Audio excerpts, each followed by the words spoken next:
And North Korea is back in the spotlight today after the country announced it test-fired 2 new short-range ballistic missiles, raising concerns about the future of denuclearization talks with the U.S.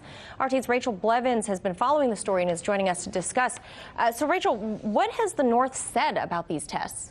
Well, North Korea claimed that the tests were meant to send a solemn warning to what they called South Korea's military warmongers. Now, this is the first round of tests that we've seen from North Korea since President Trump and Kim Jong-un agreed to resume denuclearization talks last month. And a representative for North Korea said the goal was to warn against increased weapons development in South Korea and planned military drills between South Korea and the United States. Here's what he had to say.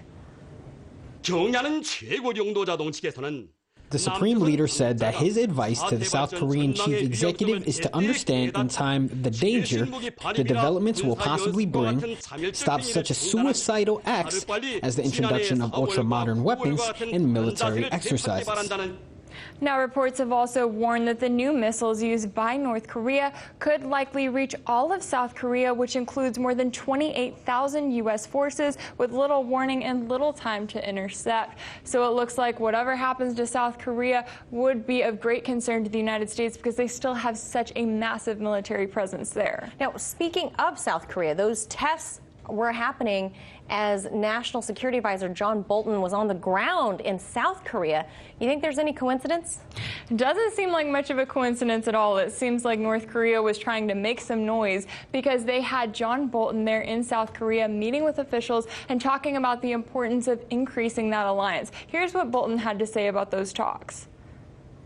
The main objective we have, and I know that you have, is to emerge with a stronger ROK U.S. alliance that really has kept the peace in this part of the world for a long time, and we hope will continue to do that.